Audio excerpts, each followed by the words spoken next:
I don't care. That's President Trump on Tuesday's House vote to seek release of the Epstein files. He cared when he thought he could stop it, but he can't. Plan B, fold. Immigration raids come to Charlotte, North Carolina, bringing arrests and fear. Florida GOP Representative Maria Elvira Salazar says there is a better way, and she explains. The FEMA director resigns. Was he about to be fired? And a federal judge finds, quote, a disturbing pattern of missteps in the prosecution of James Comey.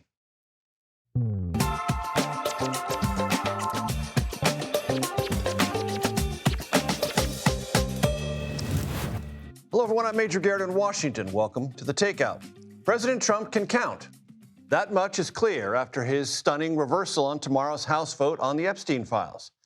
After public and private lobbying proved futile and Trump concluded he was facing a lopsided defeat, the first sizable break of House GOP unity of his second term, Trump did what most politicians do when facing certain defeat: pretend they don't care or work the procedural angles to contain said defeat. Trump may bury the Epstein files legislation in the Senate. He certainly has the clout to do that, at least for now. But Trump thought he could bury the matter in the House, and that didn't work. We will discuss what that means with an Epstein survivor here very shortly.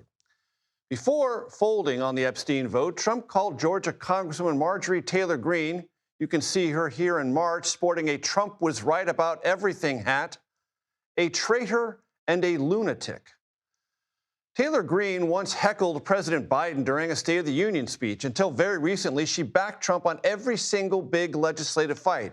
Greene even amplified his election denialism in 2020.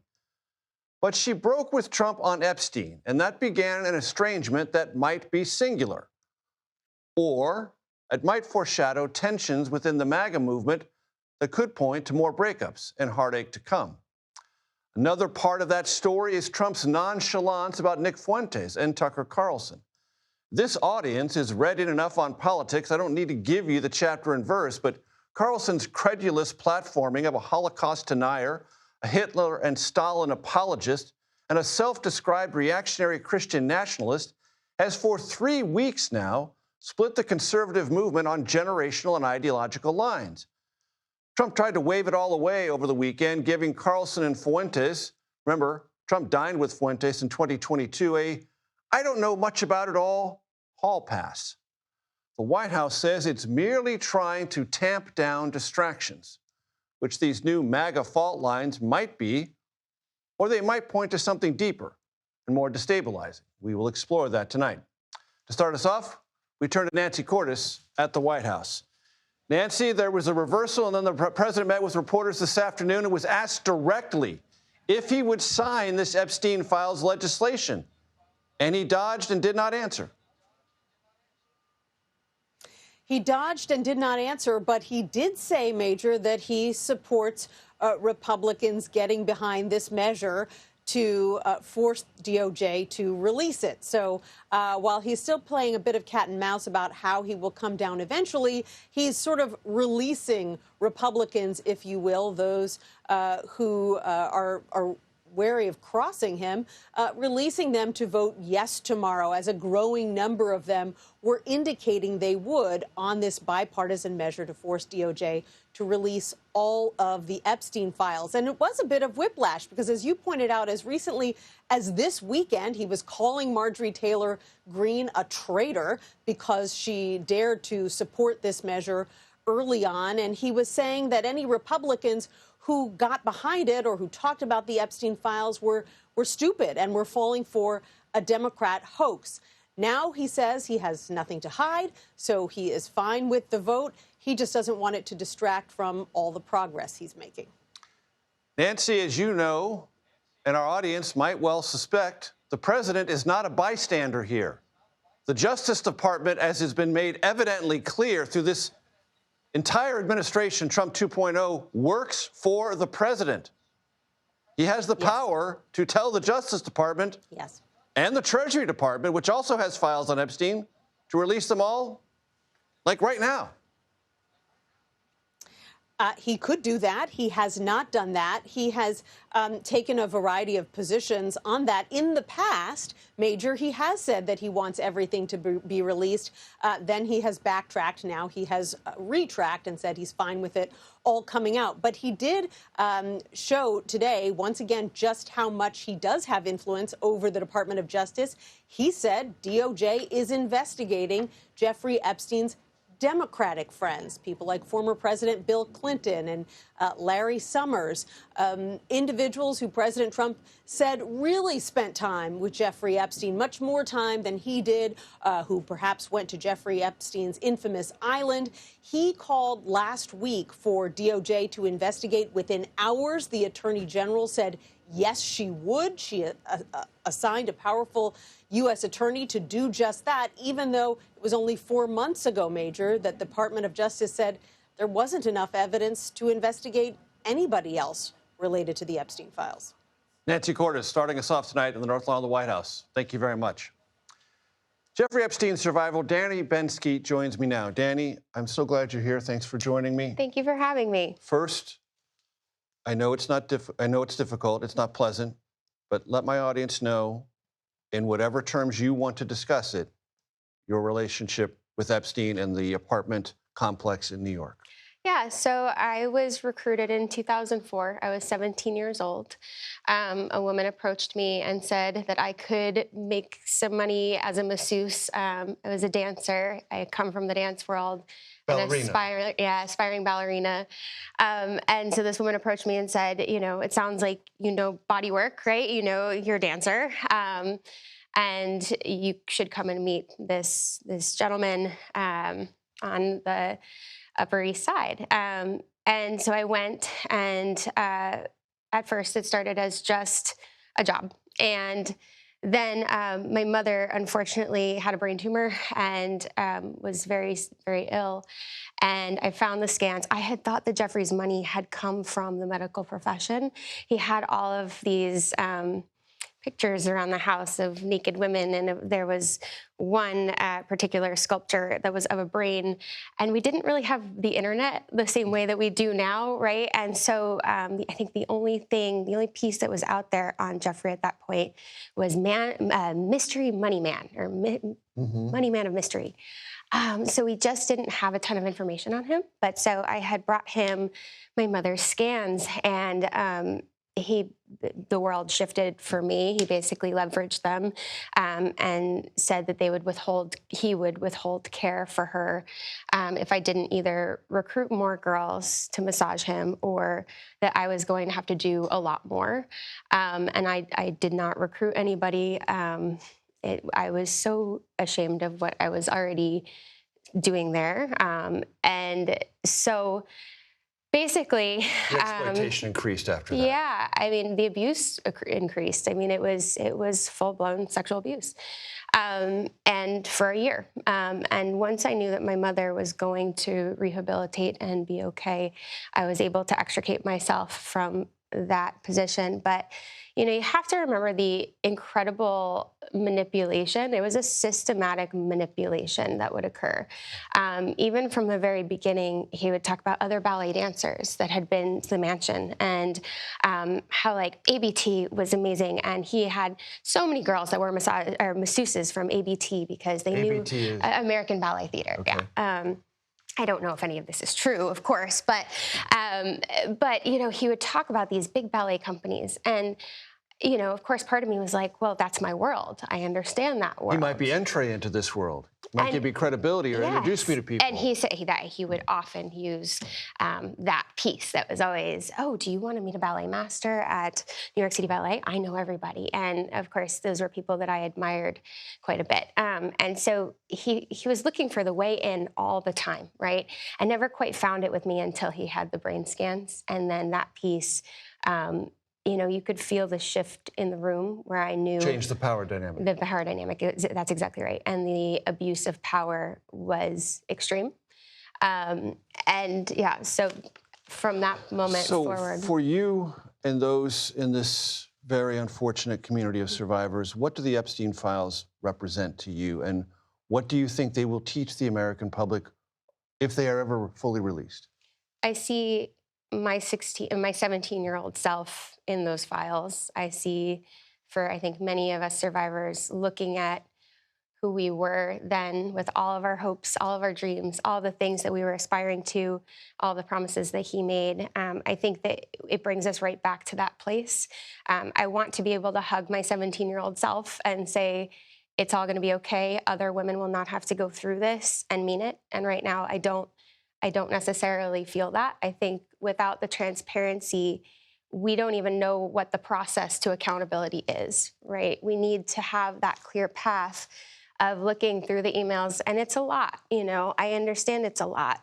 But financial records and all of it, who might have assisted in one way or another financially or some other means. Yeah, and I think, a lot of the time survivors are getting just names, and then that'll be the road there. But first of all, it's very scary to come forward and name a ton of names of powerful people. But also survivors are doing it through litigation. And I know I have a piece of litigation out there for the accountant and the lawyer of the estate. There have been many other pieces of litigation that have been brought forward that have named names.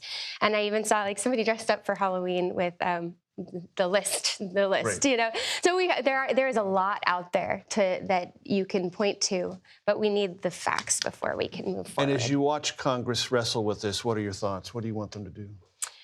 We want them to release everything. Or you want the president? As I just mentioned, the president can do this himself. It would be great. It's, again, for us, you've heard it so many times, right? We talk about this on every, you've heard from a ton of survivors. There are 1,000 of us, and we always say this is not political. It is a human issue. It is a moral issue. It is what I would ask my tiny 5-year-old son to do. Just do the right thing, right? Release everything so that we understand the full breadth of what we're even looking at. So I just hope that everybody does the right thing so that anybody who has done any harm is just brought in for accountability, and so that we can see some justice. I want to play for you sound yesterday from Meet the Press, Republican Senator John Barrasso. Please listen. We'll take a look at it. If it passes the House, we'll see what it says.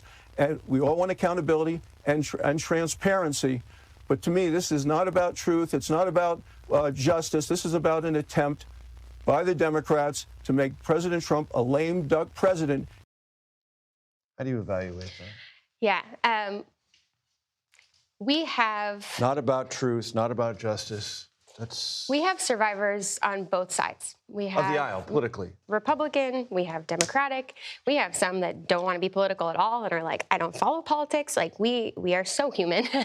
And so I think in looking at that, we even have had survivors step forward and say, I voted for Trump. I am a Republican, right? So I think that... and even say it's not about him. Totally, and it's not. And I guess that's the whole point here, right, is that we keep coming into this political realm and this political arena, but actually it's just not. At its core, it's just not, because I think we are every woman. We are actually a cross-section of the American people, and it's a great representation of American women. When you look at our faces, we are all races, religions, creeds, political affiliations, and our stories are pretty close, I would say, for a lot of us, and we didn't know each other going into this. When you have 1,000 women, right? You think about that number, 1,000, and you have at least 24 who are very forward-facing right now, and we're all saying the same thing, regardless of our background, regardless of anything that came before. We're saying this is important. We need to stop this. We need to stop this from perpetuating. For those girls who I'm a choreographer. I teach dance, and I often, I'm teaching the girls that were the age that I was. And so I'm watching them and I'm thinking to myself, we just have to make it safer for them. We have to make sure that, every once in a while I'll overhear something and I'm like, that feels really unsafe. That feels like a really hard position that you've been put in. And it just takes me right back to my own trauma. And I think we just have to make sure that they're growing up in a very, very safe world. Danny Bensky, I appreciate your time. Thank you so much. Thank you for having me. Still to come, federal judges striking language on the Justice Department's conduct in the case against James Comey. Very stern rebuke handed down to President Trump's hand-picked prosecutor. FEMA's acting director has stepped down for just 6 months on the job. The resignation comes as officials have criticized the agency's response to the deadly floods that struck central Texas in July. And Florida Republican Congresswoman Maria Salazar on her legislation. She says it will fix an immigration system she calls broken. The Takeout returns in 90 seconds.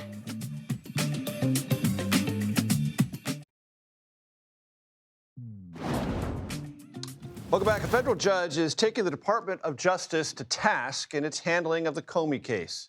James Comey, former FBI director. Judges ordered the Department of Justice to turn over all grand jury materials to lawyers for Comey. That is highly unusual. Judge William Fitzpatrick criticized the Trump-appointed prosecutor Lindsay Halligan for making, quote, fundamental misstatements of the law in her paperwork against Comey. Comey has pleaded not guilty to lying to Congress and obstruction. The current scheduled trial date, January 5th, but recent events makes that a bit murky. Here now, CBS News Justice correspondent Scott MacFarlane. Pick it up from there, Scott. The judge not only acknowledged this is rare, the judge even said this is extraordinary, that he has ordered the handover of grand jury materials, including an audio recording from the grand jury, to the defense. That type of material is supposed to be secret, but the judge said he has so many concerns this case might have been tainted and Comey's rights might have been violated that he feels it's necessary to ensure Comey gets a fair deal here.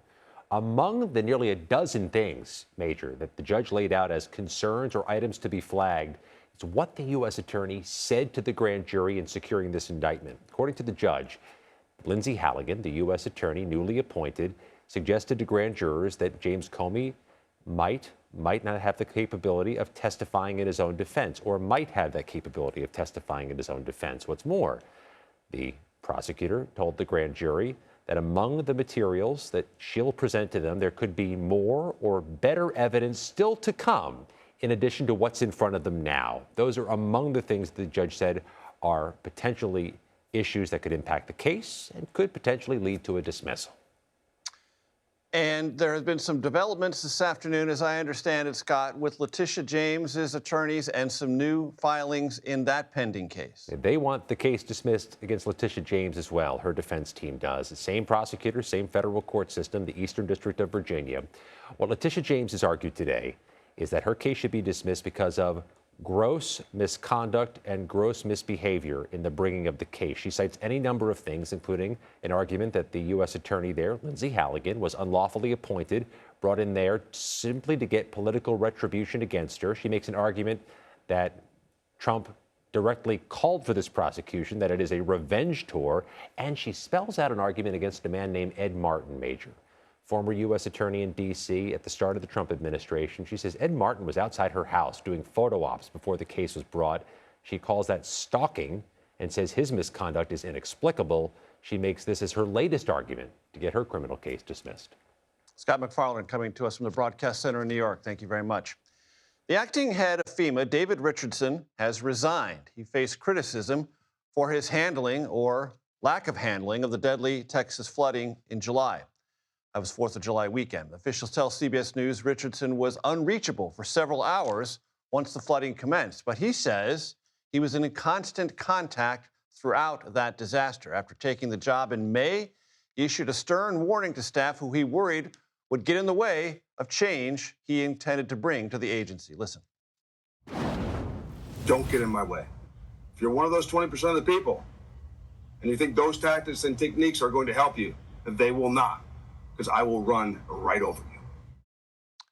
Nicole Skanga is here with me now to discuss this development. Sometimes in Washington, Nicole, when people resign abruptly, it's to avoid being fired. And that is exactly the situation that played out here, Major. But to be clear, Richardson's resignation was a matter of when, not if. For weeks, there had been rumors circulating that he was due to leave FEMA by the end of hurricane season. Hurricane season ends next week, so we're a little bit earlier than that. But notably, we are just one day after the due date for FEMA's Review Council report. So this is a report that is meant to show how FEMA will be reimagined under the Trump administration. And many critics of Richardson, both within the president's orbit and within the Department of Homeland Security, felt that he might not be the correct messenger to sort of lead that change. But as you alluded in the introduction, Major, this is a fairly controversial man whose tenure was as brief as it was controversial at the Department of Homeland Security. And is FEMA going to exist in any recognizable form based on what we're able to deduce from this rather significant set of reforms? Well, it would take an act of Congress to change it. We're yet to see what is in the report itself, but this is an agency that has come under fire both during the Biden administration and most recently during the Trump administration. And at its helm, Richardson did many things, including on his first day on the job, tell officials, I will run you over. Now, he was a former Marine, so disaster management wasn't exactly in his background, but he went on to lead, some would say quite poorly, that disaster response over the 4th of July weekend in Texas. He was unreachable, Major, not only for hours, but really for 2 days. He was vacationing with his sons, and he received much criticism for that. He made a gaffe saying he didn't know that there was a hurricane season. So at a certain point, even within this administration, Major, it becomes clear that a leader is becoming more of a distraction and at that point needs to leave. As for what's next in terms of the agency, I think it's a matter of debate who will be appointed to permanently lead the agency. And I think whoever's put there will say a lot about the direction this agency is going. If it's someone like Bob Fenton, who has been the acting administrator before, who is seen as a career, a solid leader at FEMA with a lot of background in this field. For now, Karen Evans is in charge. She was formerly at CISA. She had been FEMA's chief of staff for several months, and so she'll sort of ride this next few weeks until the administration determines really what is the future of FEMA and who is going to lead that future there. And that next leader is a Senate confirmable position, is it? It is meant to be, yes, Major. Yes. It hasn't been for several months, but it is meant to be. Nicole Skanga, excellent stuff. Thank you very much. Thank I appreciate it. Still to come, lawmakers are moving new bipartisan legislation that seeks to reform the U.S. immigration system. Republican Representative Maria Salazar is one of the authors of the so-called Dignity Act. She joins me next here on The Takeout.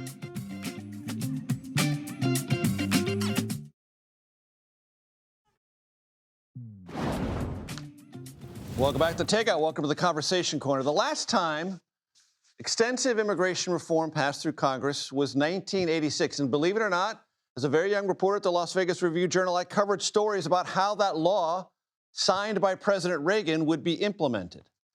Right now, Florida Republican Congresswoman Maria Salazar is working to pass a bill she has described as the Dignity Act. She introduced it in July. She was on this program the day she introduced it to talk about it. She's got a new book, Dignity, Not Citizenship. She makes the case that new legislation in this space should bring undocumented workers, quote unquote, out of the shadows, but not necessarily make them U.S. citizens. Congresswoman Maria Salazar is here with me now on the set. Thanks for joining us. My pleasure. Thank you for the opportunity. So, can you be a member of our society with dignity and not be a citizen? Well, it's a sign of the times and is the art of the possible, which is what politics is all about. So you have a group of 10 to 15 million people who have been here for more than 5 years. I'm not talking about those who came in under the Biden administration, who have been working in construction, hospitality, and agricultural. They have been contributing to the economy. They have American children. They do not have a criminal record. Right. And those people, of course, they are illegals. Sure, they are. They broke the law. But maybe we can make them pay a fine, force them to give us 1% of their salaries, and then let them stay so they can continue contributing to the #1 economy in the world, which makes us the #1. It will provide us with the #1 military in the world. And what would their status be? Would they be green card holders? Status. Would they be permanent residents?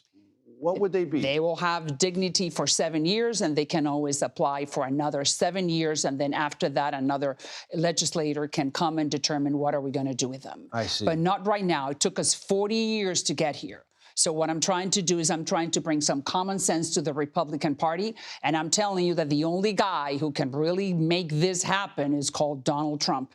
That's why I dedicated the book to him and saying, hey, you could be for immigration what Lincoln was for slavery and Reagan was for communism. You pray that he'll read it and consider these arguments. Well, I dedicated it to him saying, you don't got to read it. The only thing you have to do is embrace the concept. In the book, you write, I'm a product of America's immigrant story. Yes. America took my family in where no one else would. My parents arrived in the United States as political refugees from Cuba, with only $5 in their pockets and the clothes on their backs. Could they have met the standards that your legislation seeks? $7,000 a year over 7 years, plus 1% of their income, and no possible hope of ever getting Medicare or Social Security, even though their taxes would pay into that system? The thing is that the Cubans came in legally because Cubans they were political refugees. Had a status, right? Correct. And they were able to come in because of Bay of Pigs, because of, the Cubans we have been very close to the United States, and we had the most cruel dictatorship in the Western Hemisphere, Fidel Castro. But I'm talking about those people who did break the law, who came in, and that's a civil offense, is not a criminal offense according to the books.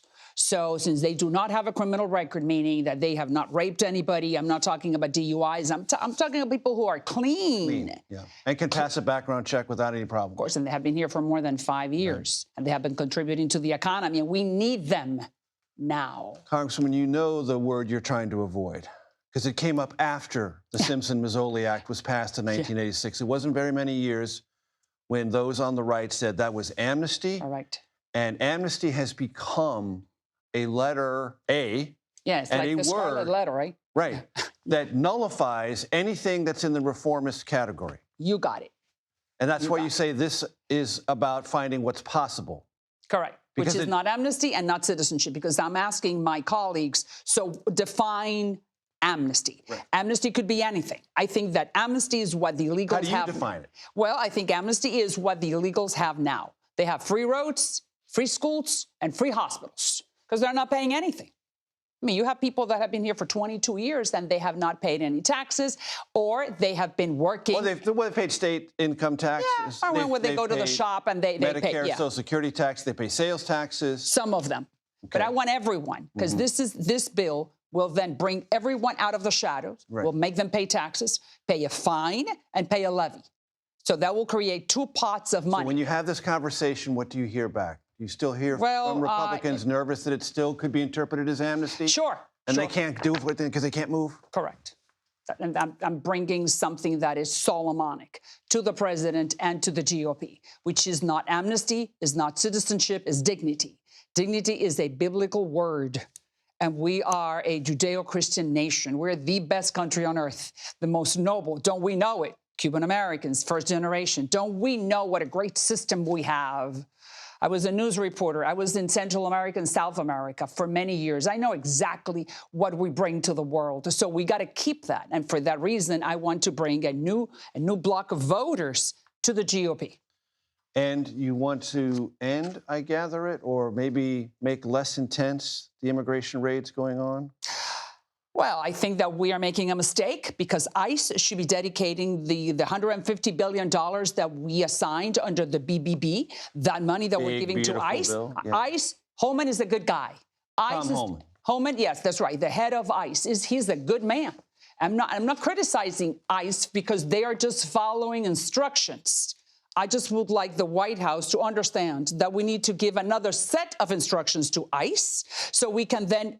What should those instructions be? That you go look for the bad hombres, like the president said. Go look for the rapist, for the Tren de Aragua, for the MS-13, for the... But not for the folks outside Home Depot. That's right. Don't touch the ones who do not have a criminal record, have been here for more than 5 years. Bring them out of the shadows. Give them an opportunity to live a dignified life in the promised land, not be an American citizen. Because you know what? They don't care about voting. They don't care. And I know that because I know I belong to that community.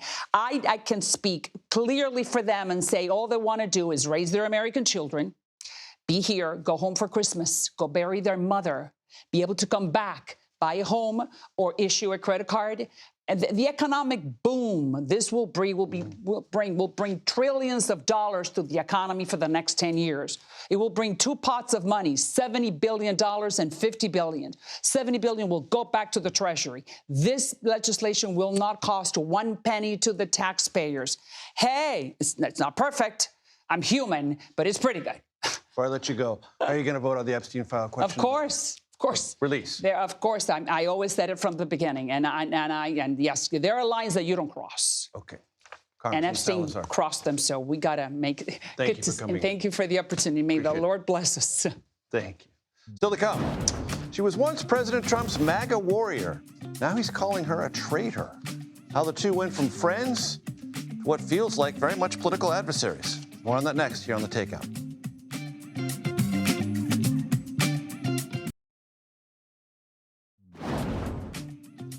Welcome back to The Takeout. Here's a look at what else we and now you are watching this evening. Indiana State Senator Greg Goode has been the victim of a swatting incident coming just hours after President Trump criticized him and other Republican lawmakers in Indiana for not redrawing the state's congressional map. On Friday, the Indiana State Senate Republican leader said a chamber simply did not have enough support, meaning enough votes, to move forward with redrawing the state's congressional district map. Police say the Goode family was unharmed in that swatting incident.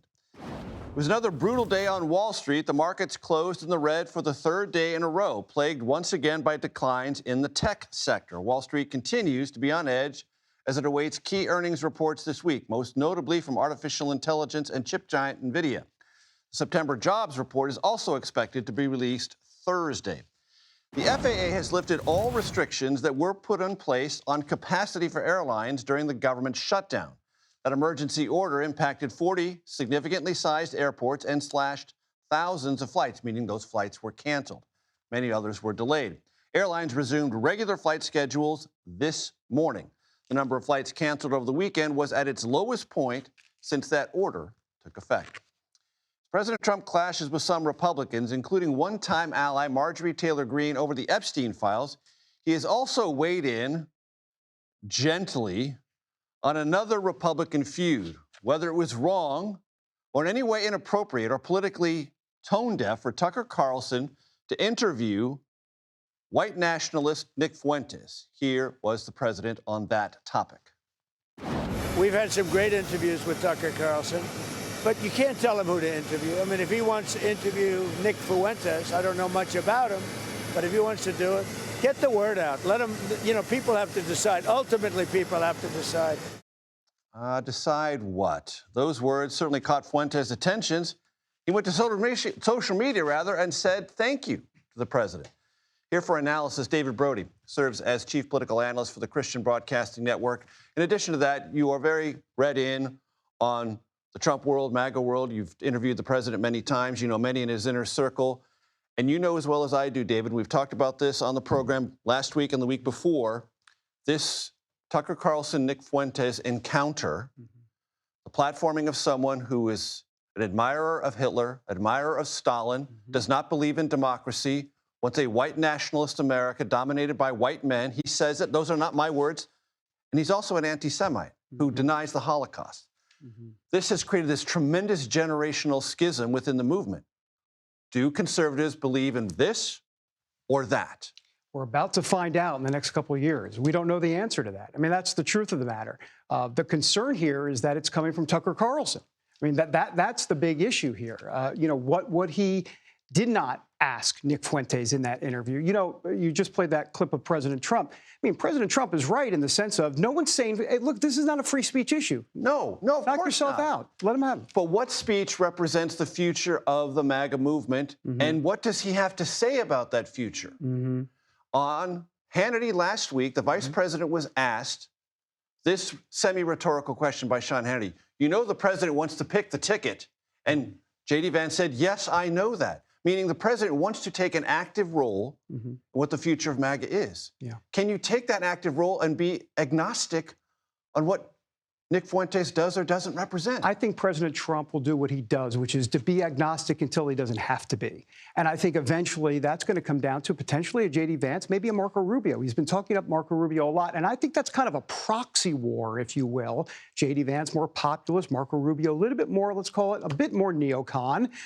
Maybe not the full neocon that he once was, but for sure, that is the two different worlds right now in Trump orbit. But can MAGA survive if someone like Nick Fuentes, and I know he has a following among young male conservatives, is a rising voice who is opposed to gay rights, opposed to trans rights, opposed to minority rights in some ways, and is an anti-Semite and a Holocaust denier, and all these things that he says about himself.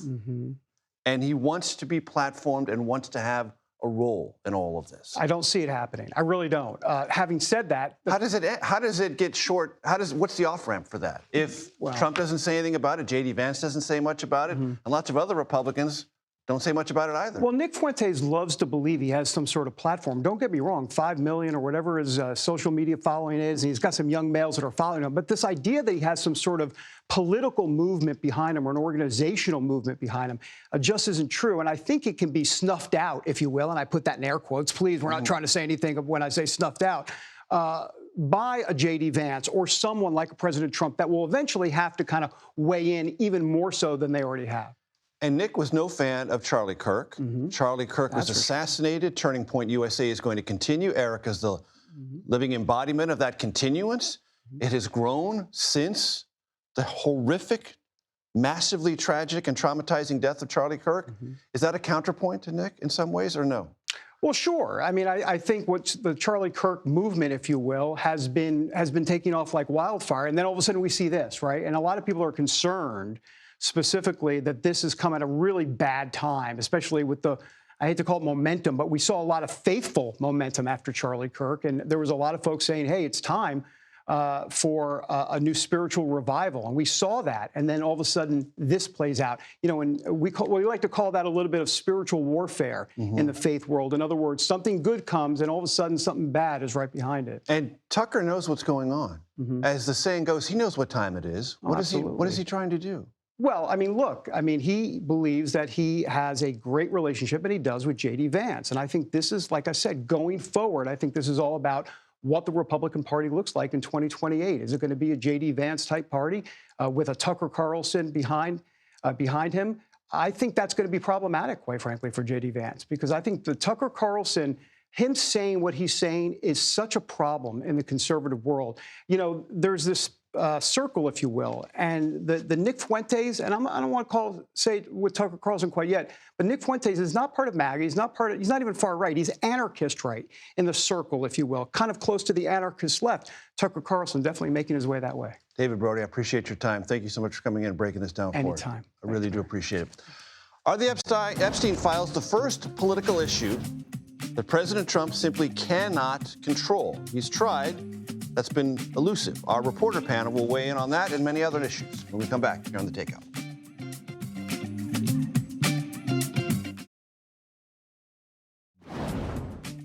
Welcome back to The Takeout. First it was no, now it's yes. President Trump says House Republicans should vote that way, yes, on releasing the Epstein files, saying there's, quote, nothing to hide, even though, well, the president could have them released himself, bypassing the House and Senate, but we're not there yet. Even if it passes the House, vote scheduled tomorrow, it could be buried, as I mentioned at the top of the show, in the Senate. We don't know exactly where the GOP leaders are on that, but for more insight, I want to bring in Matt Brown and Shelby Takeout. Matt is politics reporter at the Associated Press. Shelby, White House correspondent for Semaphore. So, in the Oval Office this afternoon, President Trump was asked directly, do you want the Senate to pass this, and would you sign it? Matt, he didn't really say anything that was definitive on that particular specific question.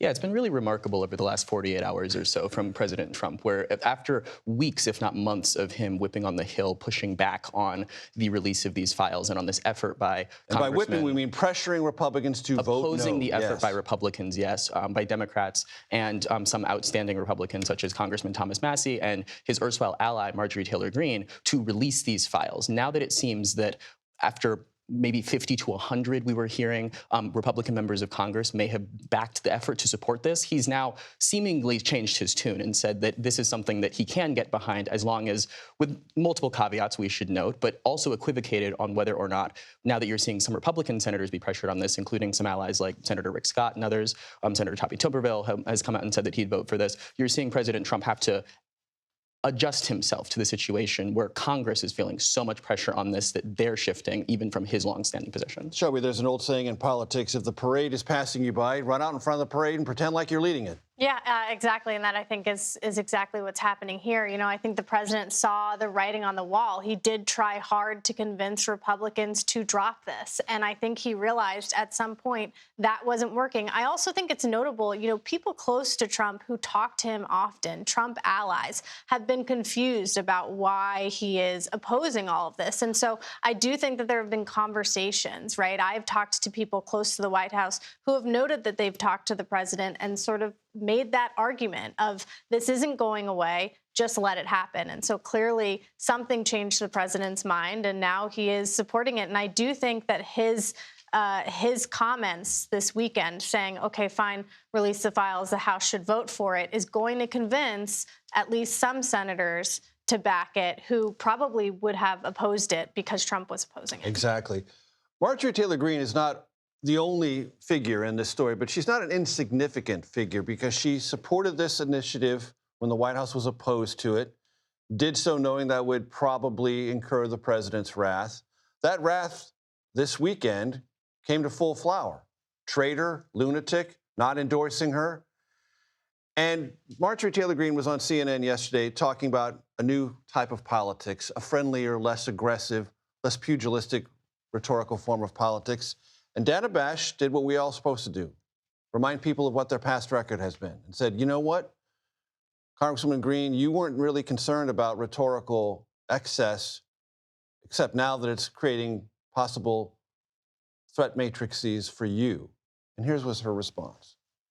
I would like to say humbly, I'm sorry for taking part in the toxic politics. It's very bad for our country. I am committed, and I've been working on this a lot lately, to put down the knives in politics. I really just want to see people be kind to one another, and we need to figure out a new path forward.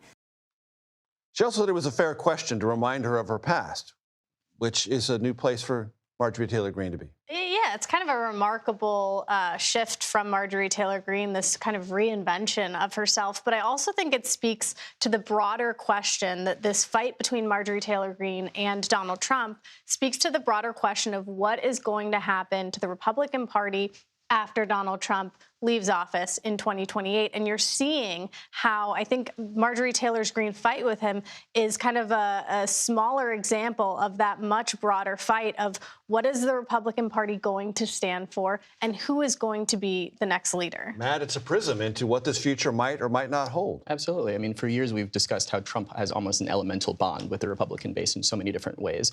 There are very few. And that elemental bond is with him as well. There are very few people in the party who have a similar connection to GOP voters in this day and age, but Marjorie Taylor Greene is often one of them, where she really does understand where this base is headed, what they're feeling, and she, in a lot of ways, has listened to her constituents, sometimes to the great frustration of many people in the Republican and Democratic parties, but on this issue of the Epstein files and on other issues on America First policies, she is echoing what a lot of conservative GOP voters who backed Trump have said, and that is leading to some of the fissures in the party that you're seeing right now on which direction does the GOP go on the Epstein files, on foreign policy, on economics.